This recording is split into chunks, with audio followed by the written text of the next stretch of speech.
We are back with U.S. Men's National Team Midfielder Tyler Adams. We will begin with questions and start with Paul Tenorio from The Athletic.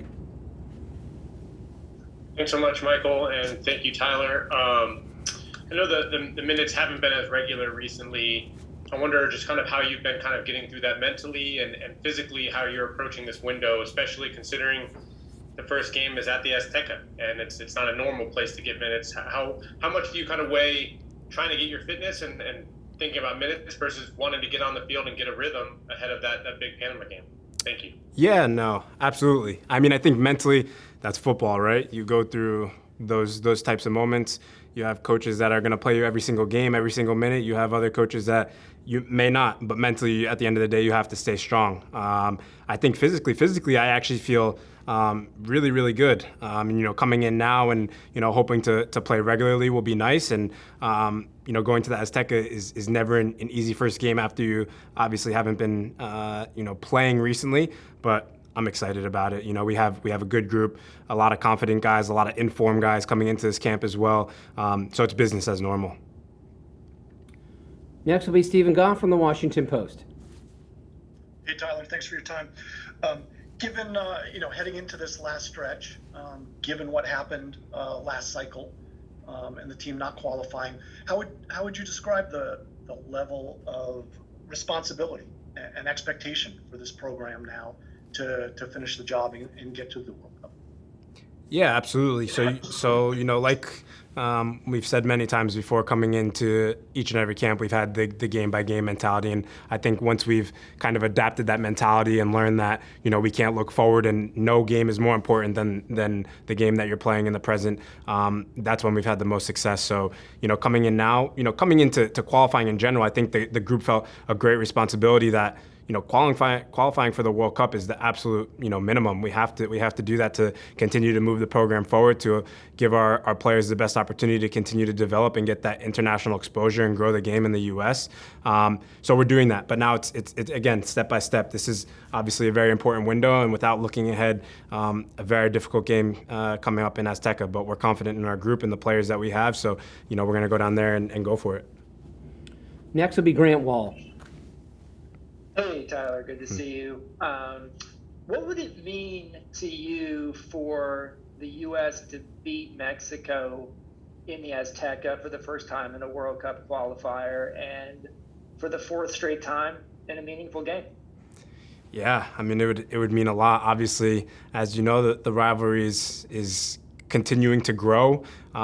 There's an importance to every single time you step on the field when you're playing against Mexico.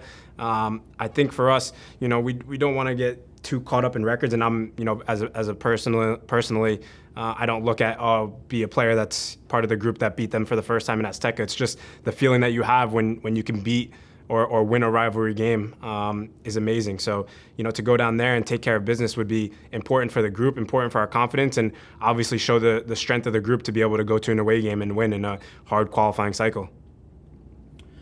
Next will be Henry Bushnell from Yahoo. Thanks, Michael. Tyler, appreciate your time.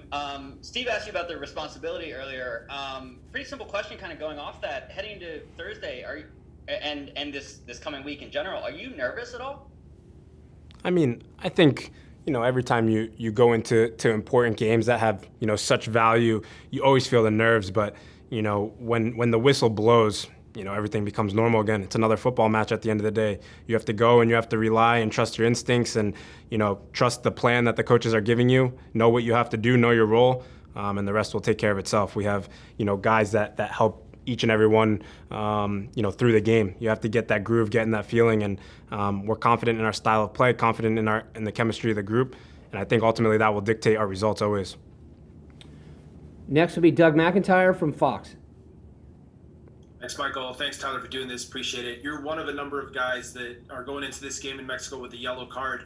Curious how that, impacts how you play, maybe how much you play, if you play in this game against Mexico. Same mentality as always for me. Same mentality as always. Again, I'm not thinking about the next game. I'm not thinking about if I get a yellow card. I haven't played like that since I've had the yellow card, and I've had it, I don't know, for quite some time now, I think. So, yeah, I'm still tackling. Next will be Michele Giannone from Univision. Thank you, Michael. Hi, Tyler. How are you? Good. How are you? Oh, good. Thank you. I wanted to ask you about playing in altitude. I don't know if you have your experience playing in altitude, and two things about if you have talked with Christian or Paul or Kellen that played in the last game in 2017, and also something about that Hector Herrera said in the last window from Mexico that maybe the Azteca is not the same place anymore, as intimidating anymore, because most of the players that play in Europe, like him, are not used to altitude anymore. If you can talk about that and what you think about it. Thank you. Yeah, absolutely. I think that, just speaking on Mexico, they obviously have so many quality players, and a lot of them are playing in Europe just like myself. And, we don't have the ability to play at altitude every day. So I think it has an effect on everyone unless you're playing there and training there consistently. So you have to get through, I think, the first 10, 15, 20 minutes of the game for your body to, catch your breath and be able to adapt. But I think it's more a mental thing than anything. You just have to, grind it out. So, I've spoke with Christian. Kellen played in Colorado for a while and how he dealt with it, but also playing in the Azteca. I've played there in the youth for under 17 against Mexico. So I have a little bit of experience with that, but not with, a lot of fans. So it will be an exciting venue to play at. Next will be Nico Cantor from Telemundo. Sorry, Hey, CBS, Nico. Apologize. Tyler, how are you? A quick question on being on the verge of history. Going to a World Cup, considering everything that happened in 2017, how do you guys manage it? I know it's game by game mentality, but is it hard to stay in that zone when you're 4 points away from going to Qatar, from there being a Tyler Adams sticker in the World Cup sticker book that you probably collected when you were a kid? Does that inspire you at all in this final stretch? Absolutely. I mean, I think personally, for me, I think about, sitting on my couch watching the 2017 cycle and remembering, watching when we didn't qualify for the World Cup, and, personally the effect that had on me, because I was in, a good way at that time and an important part of my development. And, who knows if you continue to develop for another year if you go to the World Cup as a young player. So I think about the responsibility that I have, and the responsibility that I have on, some of my teammates, that, we have to qualify. There's just no other option. And I think that when you're in big games and important games, you always have to remember what motivates you and what you're doing it for. And, for us, we're doing it for all the U.S. fans, and, we don't want to obviously let down our nation. So at the end of the day, you just, you're battling it out. You're remembering every single moment what you're playing for and the importance that it holds. Sorry for changing your job on there, Nico. Next will be Lakin Littman. Hey, Tyler. Following up on a couple of these earlier questions. Yesterday, Paul said that fear is not sensed within this team as it pertains to missing out on the World Cup again. Given the stakes, though, how do you guys ignore any potential fear or worry of missing the World Cup? And then second part of the question, as you just mentioned, what effect did the team not qualifying last time have on you?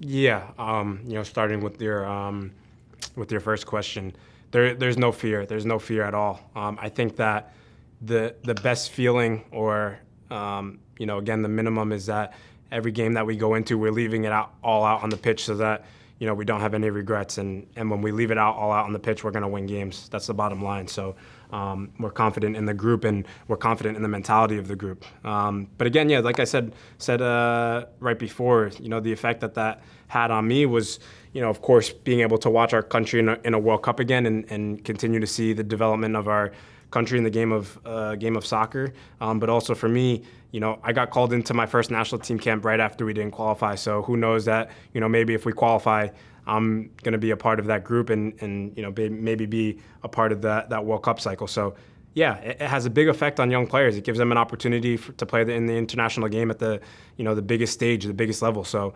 that's what I think of when we go through these qualifying.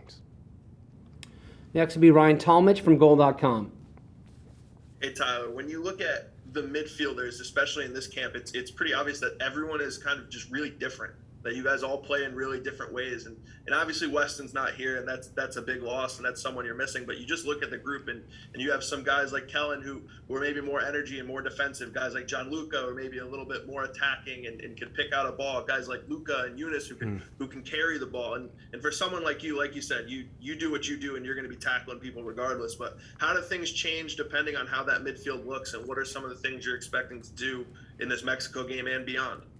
Yeah, absolutely. I mean, I think when you look at the structure of how our midfield has been set up and throughout this whole qualifying cycle, we're so fortunate that we have such a deep team with so many different qualities in the team. And it's really, really exciting because, a lot of guys can get different opportunities, and we have so many different ways of, breaking down opponents or structuring ourselves to be successful against opponents. And yeah, for me, I always play, a similar way. And, a lot of the other guys I don't think are going to change their games, of course, depending on the opponent. But, when you have guys like Buzio and Luca that, are those final play guys that, can really put in a pass and, break down opponents. And then you have guys like, myself and Kellen that are, just battling in there, winning balls, being able to play forward, break up attacks. That's super important. And then you have guys that Eunice are like hybrid players that, are really, really good at both things. And, when you mix and match, those types of players, it gives us a really versatile midfield. So, I think that, throughout this qualifying cycle, we've found different combinations that are very good, but